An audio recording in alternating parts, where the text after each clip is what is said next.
This second denser to rare.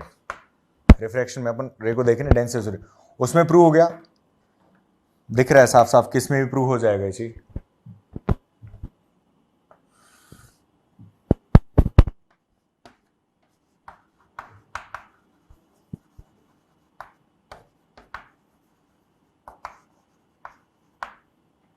This is two media interface.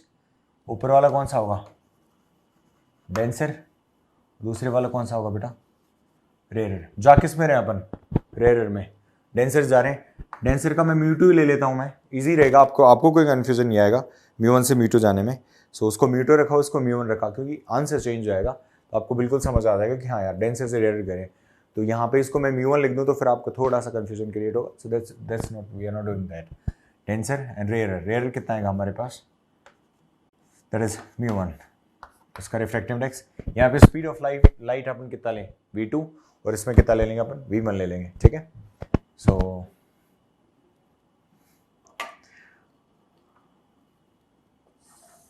Incident,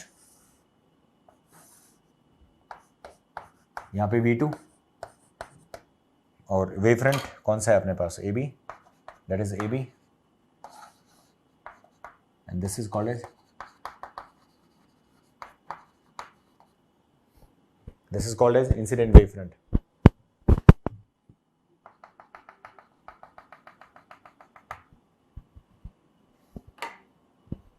angle कितना बना? आई। Surface के साथ wavefront का एंगल कितना बनेगा? आई। और जो एक्सट्रीम लेफ्ट रे है उसका भी एंगल कितना बना? आई, ठीक है। बी नीचे की तरफ जाएगा, ये यहां तक पहुंचेगा,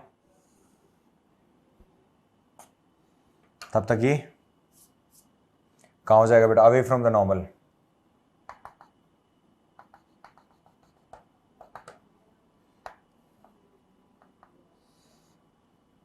इसने इतना चला, ये थोड़ा ज्यादा चलता हुआ दिखाएंगे अपन इसको। ये बी से बी डैश तक पहुंचेगा, तब ये ए से ए डैश तक पहुंच गया,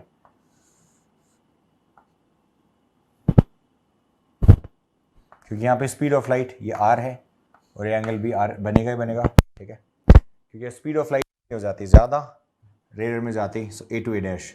टाइम क्या है? Same time B to B dash तक का, ए टू ए डैश तक का टाइम सेम है। So B B dash, B B dash किसके इक्वल होगा बेटा? स्पीड कितना इंटू टी, ए डैश का वैल्यू कितना आ जाएगा? v1 into T.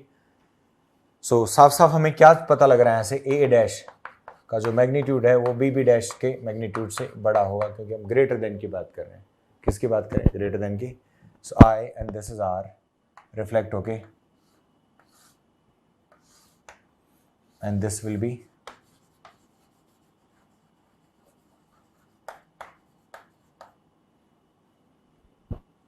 this is called as refracted wavefront.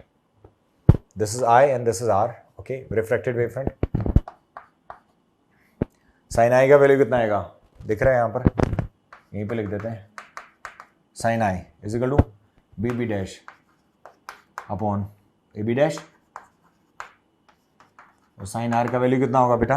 Are के लिए A dash upon A B dash, A dash upon A B dash. Divide कर दें 1 और 2 को, वैल्यू सारे हैं ही अपने पास, डिवाइड करेंगे तो देखते हैं रिफ्लेक्टिव इंडेक्स कितना है। हमें म्यू1 के रेस्पेक्ट में चाहिए म्यू2 का, क्योंकि हम म्यू1 में जा रहे हैं, ठीक है। So reflective index dividing equation 1 by 2 sine I upon sine R. Sine I का वैल्यू कितना होगा बेटा? Sine I is B B dash upon A B dash upon A dash upon A B dash. A B dash से A B dash चला गया, sine I sine R B B dash upon A dash. Any doubt? B B dash upon A dash, okay बेटा। Dash A B dash तो cancel out हो गया, ये इसके साथ मल्टीप्लाई होता है, फोर्थ टर्म ऊपर मल्टीप्लाई होगा, तो फोर्थ टर्म ऊपर मल्टीप्लाई होगा तब भी अपॉन में आएगा ए बी डैश, तो ए बी डैश से A B dash cancel out हो जाना है। और बी बी डैश का वैल्यू है हमारे पास v2t upon A dash is v1t। Sine I upon sine R. Similar fashion में इसको सॉल्व कर रहे हैं जो मैंने पहले किया है ना, उसी तरीके से सॉल्व करेंगे अपन इसको। So it is the same thing and upon sine R is equal to T से टी कट गया, नॉमिनेटर डिनोमिनेटर में दोनों में किससे मल्टीप्लाई करेंगे अपन बेटा, C by C into V two. So C by C से मल्टीप्लाई करेंगे तो ऊपर कहाँ आएगा, नीचे की तरफ। So it would be C upon V one into V two by C. So C upon V one, C upon V one upon C upon V two. ये फोर्थ टर्म पे जाएगा, ये सेकेंड टर्म थर्ड टर्म पे जाएगा, तो C upon V two. So therefore the next step would B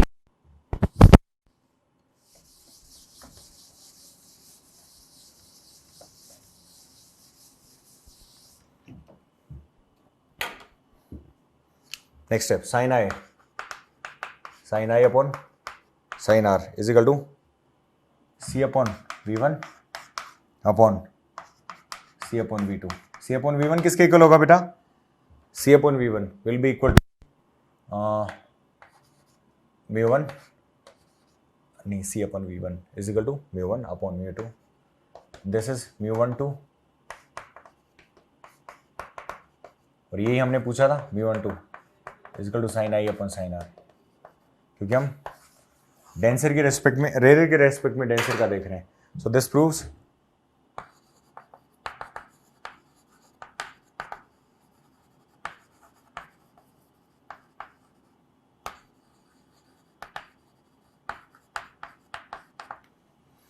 refractive index of denser medium with respect to rarer medium,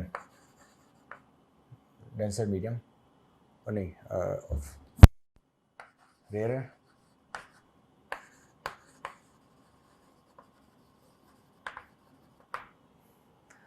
and this proves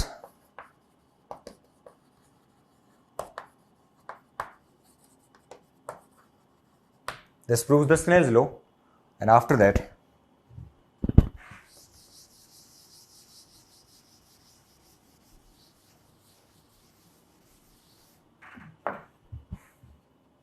hence Huygens theory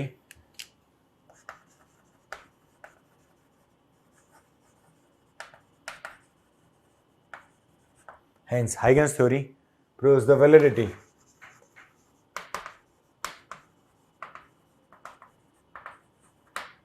of ray optics। So way optics के through अपन validity किसकी, ray optics की prove करिए अपन कि wave है तो रे है, wave नहीं है तो रे कहाँ से आएगी। रे तो क्या होता है, डायरेक्शन प्रोपगेशन होता है। और पिछले चैप्टर में हम सब चीज़ें किसके बारे में पढ़ी थी अपन ने, we have studied everything related to this ray. तो रे का प्रूव है, वेव में हमने उन चीज़ों को वापस से रिवैम्प करके पढ़ा और सब चीज़ें वैसी की वैसी प्रूव हुई हैं अपने पास। I hope you have understood this. So this is about denser to rare medium. Now we have superposition, law of superposition अपने पास है। कोहेरेंट सोर्सेज क्या होते हैं, इनकोहेरेंट सोर्सेज क्या होते हैं। So till now we have completed this one topic जो कि अपने पास वेव फ्रंट था। Now we have to study what all are coherent sources. हम लाइट सोर्स की बात करते हैं, ठीक है, on the basis of frequency, on basis of type basically। so type on a basis of frequency, right? We talk about the type of the sources, right? जो wave optics में अपन जिनको बार बार बोलेंगे अपन, वो क्या होते हैं, let's talk about that।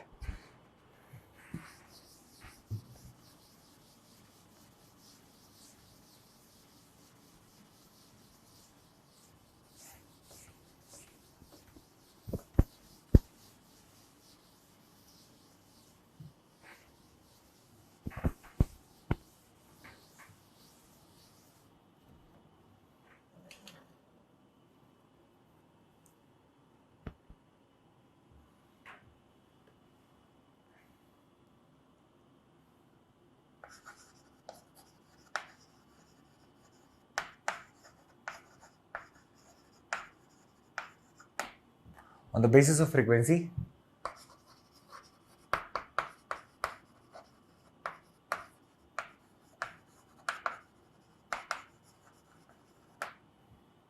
Are of two types, कितने तरीके के होते हैं बेटा? Are of two types. One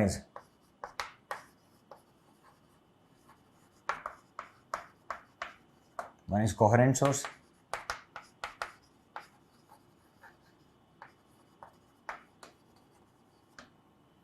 incoherent source. Coherent ideally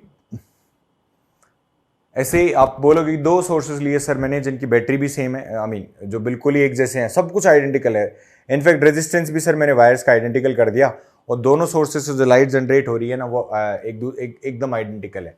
नहीं, कभी भी नहीं हो सकती बेटा, क्योंकि इंडिविजुअल सोर्स की फ्रीक्वेंसी क्या होती है? इंडिविजुअल होती है.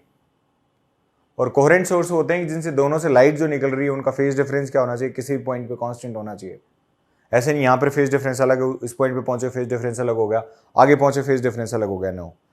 सो जो लाइट सोर्सेज जिनकी दोनों की फ्रीक्वेंसी सेम रहती है are called as coherent sources. क्या बोलते हैं उनको? Coherent sources. और उसके अलावा जिनकी लाइट फ्रीक्वेंसी और ये सब सेम नहीं होता, दो sources are called as incoherent sources. क्या बोलते हैं उनको? Incoherent sources. So here we have the first source which we going to study is that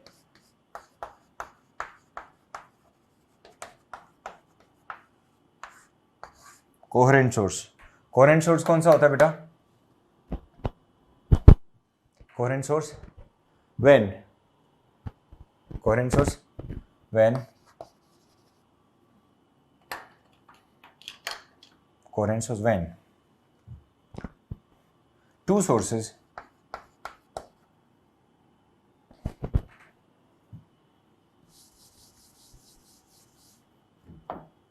when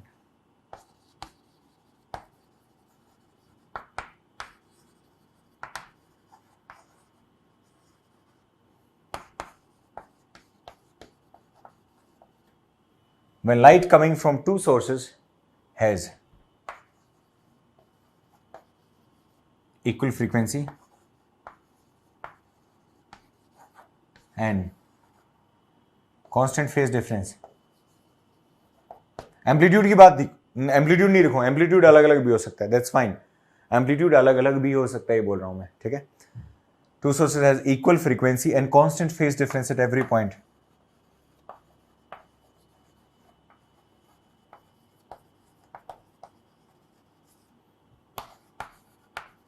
At every point is called as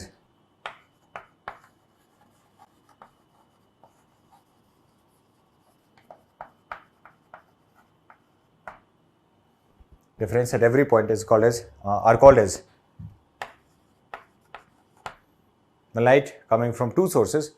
क्या बोलेंगे अब उसको? दो चीजें ध्यान रखनी है आपको, फ्रीक्वेंसी क्या होनी चाहिए? इक्वल फ्रीक्वेंसी और कांस्टेंट फेज डिफरेंस होना चाहिए उनके बीच में. दोनों के बीच में एक का ओमेगा टी लिया तो दूसरे को ओमेगा टी प्लस फाइव क्या रहेगा? कांस्टेंट रहेगा, तो हम उसको कोहेरेंट सोर्सेज बोलेंगे, ठीक है. एम्पलीट्यूड लैम्बडा ये सब अलग अलग, उससे कोई फर्क नहीं पड़ता, एम्पलीट्यूड हो सकता है अलग. What all is required here is equal frequency, ठीक है. तो लाइट एमिनेटिंग फ्रॉम, ये कोहेरेंट सोर्स बनते कैसे हैं? क्योंकि आपने तो सर बोल दिया कि सर एग्जैक्ट दो भी एग्जैक्ट इक्वल होंगे, वो भी कोहेरेंट नहीं होंगे, तो फिर सर किसकी बात करें हम? कौन से कोहेरेंट होंगे? ठीक है, क्वेश्चन तो ये आएगा ना अपने पास, कोहेरेंट होगा कौन सा फिर, यदि ऐसा नहीं है तो. उसके लिए क्या होगा? एक ही सोर्स से यदि लाइट को हम दो पार्ट में डिवाइड कर लें, एक ही सोर्स से लाइट आ रही है, उसको दो पार्ट में डिवाइड कर लें अपन स्लिट्स के थ्रू, तो जो दोनों सोर्स दो पार्ट में जो लाइट डिवाइड हुई है वो दोनों किस कितने बिहेव करेंगे बेटा? कोहेरेंट सोर्स कितने है? तो एक ही लाइट तो एक ही है ना, तो किस कितने बिहेव करने लग जाएंगे? कोहेरेंट सोर्स कितने, ठीक है. So the next point in the same thing, so that is उसको कोहेरेंट कैसे डिफाइन करेंगे, वो नेक्स्ट पॉइंट इसी में लिख रहा हूं बेटा मैं.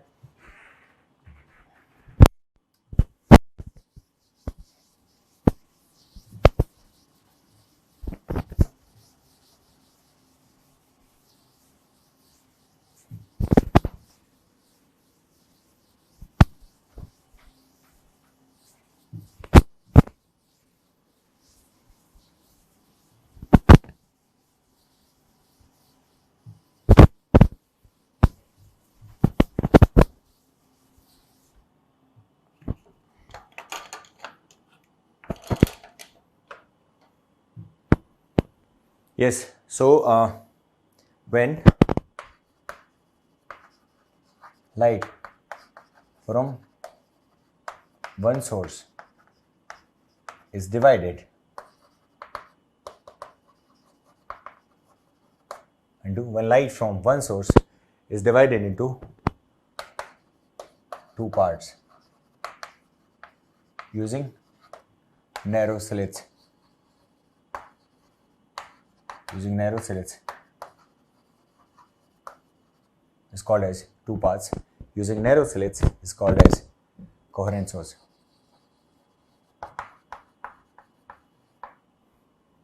It's called as coherent source. क्या बोलेंगे हम उसको? Coherent source. Now incoherent source.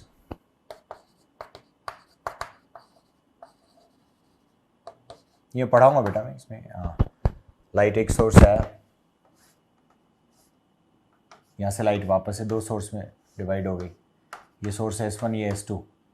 Light जहाँ भी जाएगी उनके बीच में कांस्टेंट फेज डिफरेंस क्या रहने वाला है? Constant. So that is called as coherent source. Okay. Incoherent source ना उनका फ्रीक्वेंसी सेम होगा और ना उनका कांस्टेंट फेज डिफरेंस हो, वेरिएबल फेज डिफरेंस हो हर जगह पे. मेन तो जैसे दो ट्यूबलाइट, यहाँ बहुत सारी ट्यूबलाइट लगी हैं, कोई भी कोहेरेंट नहीं है इनमें से. अब बोलोगे सर सेम वोल्टेज पे सेम ब्रांड का ट्यूबलाइट को हम ऑपरेट कर रहे हैं स्टूडियो में लाइट के लिए, तो सर वो कैसे होगा? नहीं, that won't be. So here what happens is that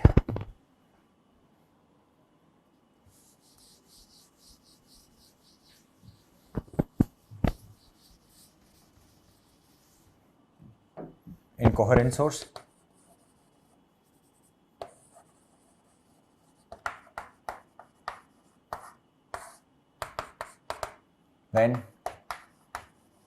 when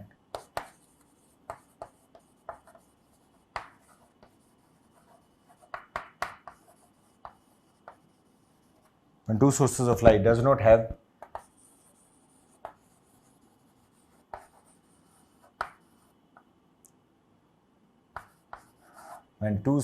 when two sources of light does not have same frequency and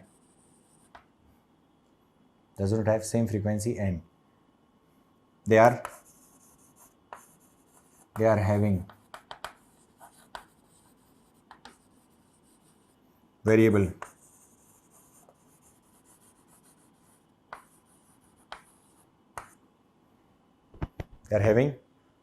phase difference, and they are having variable phase difference.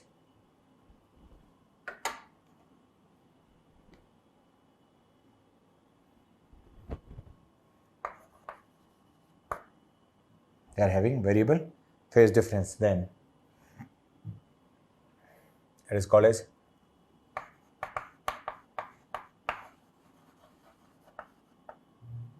sources are called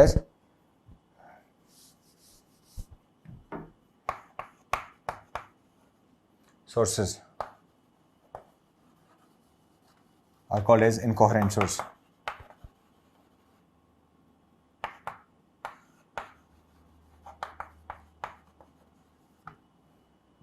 Called as incoherent source. क्या होगा बेटा? क्या बोलते हैं हम इसको? Incoherent source बोलते हैं. So this is incoherent source, and that's how it is called as incoherent source. Okay. So two types of sources. यहाँ incoherent हम बिल्कुल कहीं भी नहीं पढ़ेंगे. तो different source of light कोई भी होगा, दो पॉइंट होंगे, दो बल्ब हुए, वो दोनों के दोनों क्या होंगे? incoherent source होंगे. कोहेरेंट से जो अपने पास आएगा उन पे अपन पढ़ते हैं superposition of, right. What is superposition law? So superposition law में अपने पास क्या होता है? यहाँ पर दो सोर्सेज हैं जिनसे लाइट इंसिडेंट होगी. बेसिकली हम स्टार्ट कर रहे हैं इंटरफेरेंस. क्या बात कर रहे हैं अपन? इंटरफेरेंस की. इंटरफेरेंस की अपन डेफिनेशन क्या होती है? सोर्स ऑफ लाइट जो एक दूसरे के ऊपर क्या करती हैं? सुपर इम्पोज करके एक रिजल्टेंट वेव बनाती हैं, है ना. और रिजल्टेंट वेव अपन को दिखती है ऑल्टरनेट फ्रिंजेस के टर्म्स में. और ऑल्टरनेट जो फ्रिंजेस होती हैं वो कितनी होंगी? ऑल्टरनेट जो फ्रिंजेस होंगी, ऑल्टरनेट फ्रिंजेस किस फॉर्मेट में होती हैं बेटा? That is one is bright another is dark, इस फॉर्म में. And this phenomena of light जो सुपर इम्पोज करा के अपने एक फिनोमेना बनाते हैं उसको बोलते हैं अपन interference of light, right. Interference is all about superposition. Diffraction अलग चीज है और पोलराइजेशन बिल्कुल अलग चीज है, ठीक है. सो हम बात करें, आज हम स्टार्ट करने वाले, आज ही के लेक्चर में हम स्टार्ट करें इंटरफेरेंस. और इंटरफेरेंस में अपने पास सबसे पहली जो पॉइंट वो आता है इसमें point, that point is related to interference में जो सबसे पहला वो सुपरपोजिशन पढ़ते हैं अपन. तो सबसे पहले इंटरफेरेंस का डेफिनेशन लिख के अपन स्टार्ट करेंगे सुपरपोजिशन। पूरा सुपरपोजिशन सबसे पहले पढ़ेंगे। सुपरपोजिशन किसका पार्ट है बेटा? इंटरफेरेंस का ही पार्ट है, क्योंकि हम सुपरपोजिशन पढ़ रहे हैं उसमें। So interference of light. So very next topic in this chapter is interference of light.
Interference of light when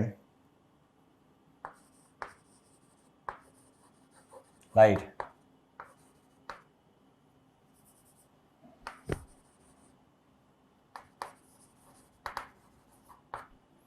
emanating from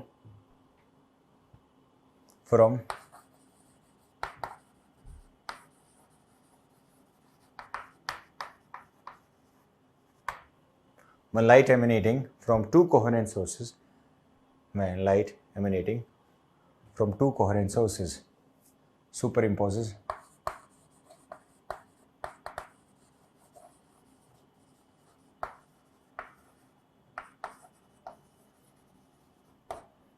when light emanating from two coherent sources superimposes on each other,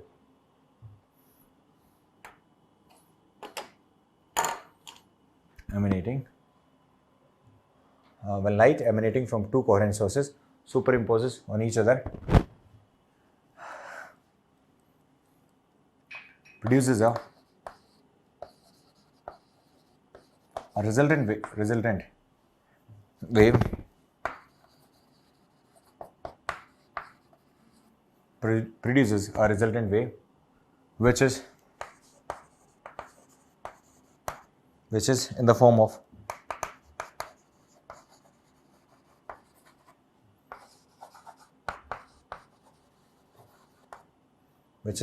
of alternate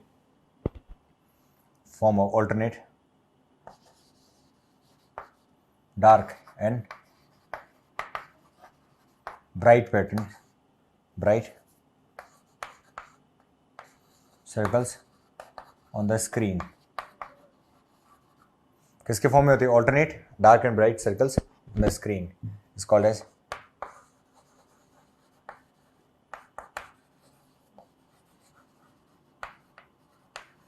interference of light, is called as interference of light. क्या बोलेंगे हम इसको? Interference of light. So y1 is equal to कितना आएगा? Is called as interference of light. So this is the definition. Interference is basically superposition. क्या होगा बेटा? Superposition की बात करते हैं। दूसरा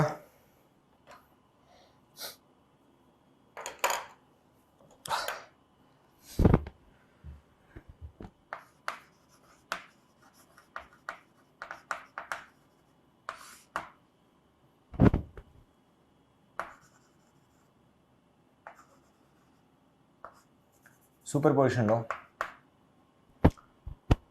सो नेट एडिशन। देखो वेव होती है तो वेव का क्या करना पड़ेगा? अपन को ऐड करना पड़ेगा। सो सुपरपोजिशन में अपने पास एक पैटर्न क्या बनेगा? बहुत हाई। एक पैटर्न क्या बनेगा? लो। हाई लो, इस तरीके से चलने वाला है पैटर्न। सो सुपरपोजिशन लो स्टेट्स क्या बोलेगा बेटा?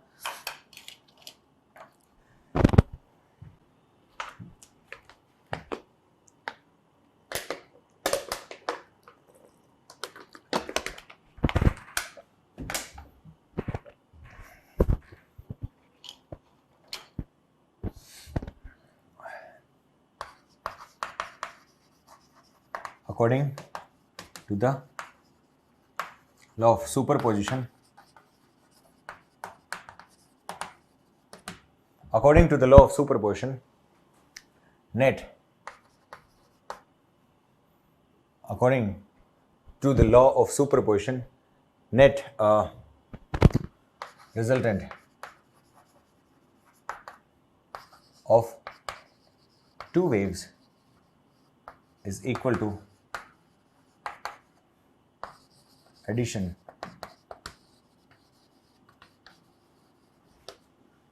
is equal to the addition of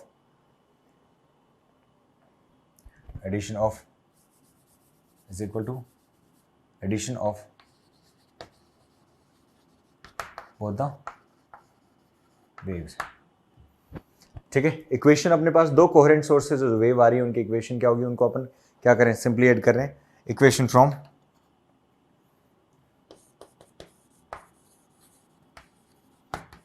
of wave from sources y1 is equal to a1 sin omega t, y1 is equal to कितना है, a1 sin omega t, दूसरा कितना आएगा by 2. टू सोर्सेज, और sources कौन से हैं बेटा, कोहेरेंट. अपन इंटरफेरेंस में इन कोहेरेंट नाम की कोई चीज नहीं जानते अपन, हम बात करते हैं सिर्फ और सिर्फ कोहेरेंट सोर्सेज की. y1 is equal to a1 sin omega t, y2 is equal to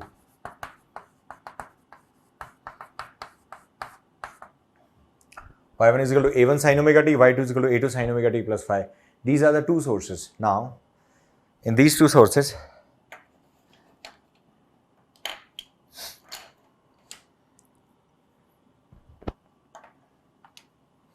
according to the law of superposition, ये कांस्टेंट फेज डिफरेंस होता है बेटा फाई, बाकी सब कुछ सेम है. एम्पलीट्यूड देखो अलग अलग हो सकते हैं, एक a1 है, एक कितना है a2 है, एम्पलीट्यूड अलग अलग हो सकते हैं, फाई अलग अलग. According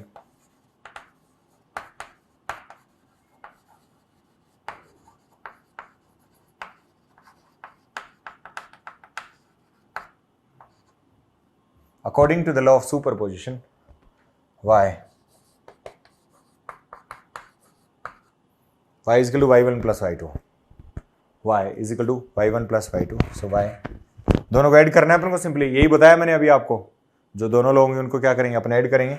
so y would be, y1 का वैल्यू कितना है, a1 sin omega t plus a2 sin omega t plus phi, a2 would be sin omega t plus phi. This will be the value. क्या मैं यहाँ पे sin a plus b का value लगा सकता हूँ इसमें, मैं इसके साथ a2 के साथ, इसमें अपन sin a plus b लगा के देखते हैं क्या कॉमन आता है. ठीक है,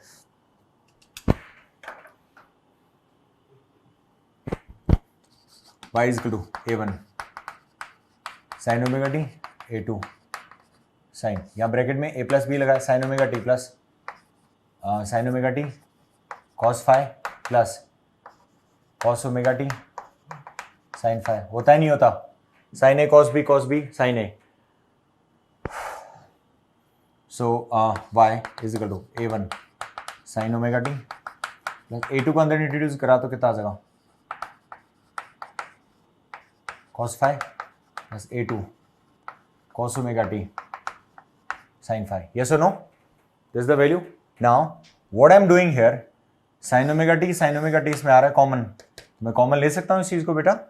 सो y is equal to sin omega t मैंने कॉमन लिया, और अंदर कितना आ गया, a1 प्लस a2, अंदर कितना आ जाएगा बेटा, a1 plus a2 cos phi बचा यहाँ से, और यहाँ से क्या ले लिया बेटा मैंने बाहर, हाँ अपने पास cos ओमेगा टी आगे लिख लिया मैंने, और ब्रैकेट में a2 sin phi, ये मैंने ले लिया. अपने पास ये कांस्टेंट है a1 और a2, जो एम्पलीट्यूड है हम उनका क्या कर सकते हैं, कुछ नहीं करेंगे. सो a1 plus a2 cos phi और यहाँ a2 sin phi, ये दोनों के दोनों क्या होंगे, कांस्टेंट होंगे अपने पास. इनको लेट करना पड़ेगा कि फाइनल अपने पास क्या होगा. So if you let them then the value would be something,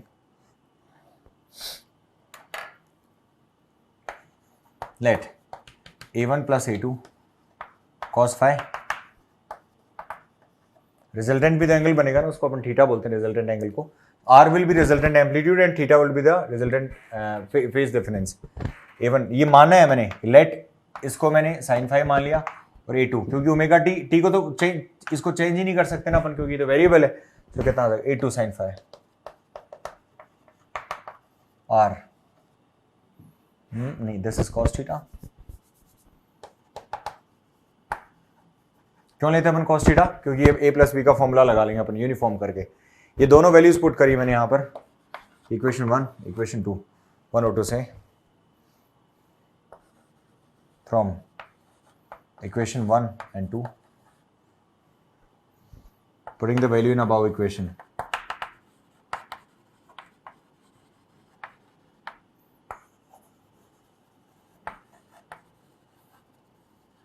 value put करेंगे तो फाइनल जो अपने पास आएगा, final that would be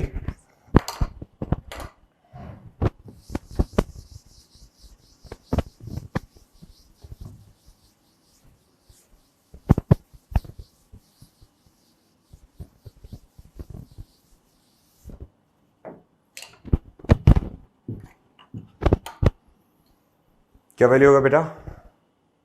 y sign omega T यूं का यूं, a1 plus a2 cos theta की जगह क्या रखना है? r cos theta plus cos omega T, और इसके ब्रैकेट में क्या रखना है? r sin theta. यहां दोनों में से r कॉमन आ गया, ब्रैकेट में क्या बचा?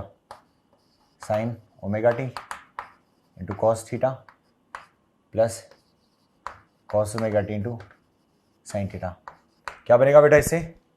Sign A cos B, cos A sine B, so this would be r sine y is equal to r sine omega t plus theta. होगा या नहीं होगा? That's the value of y. This is called as resultant wave.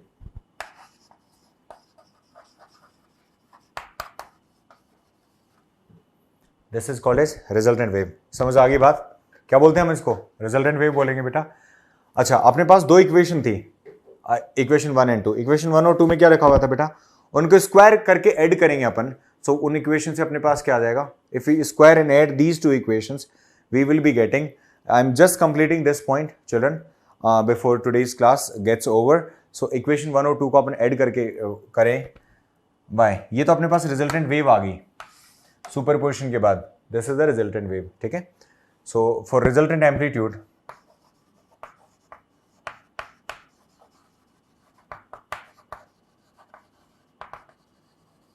Are लिख तो लिया अपने, पर are लाएंगे कहां से? थीटा लिख तो लिया, पर थीटा का भी तो वैल्यू होना चाहिए ना हमारे पास कुछ, ठीक है। फॉर रिजल्टेंट एम्पलीट्यूड क्या करेंगे?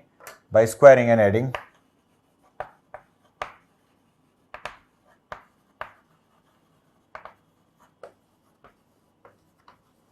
Equation 1 and 2, a1 plus a2 cos theta का होल स्क्वायर, लेफ्ट साइड एक साथ ऐड करेंगे अपन, a2 sign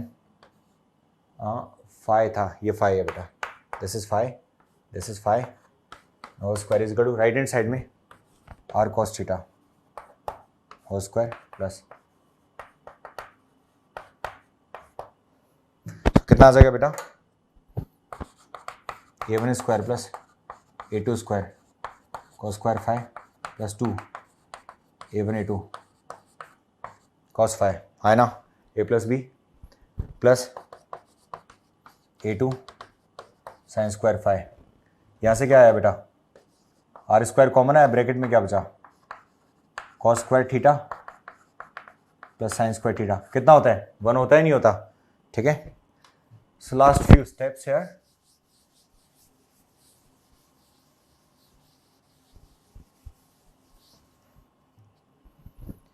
a2 sine square phi, a2 sine square phi, इनमें से a2 square a1 square plus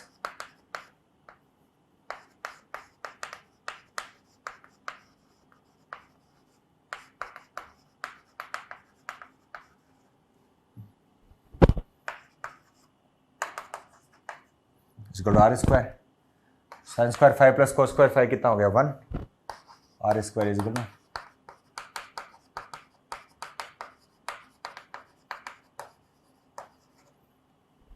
R square is equal to a1 square plus a2 square plus 2 a1 a2 cos phi, और R का value कितना आ जाएगा?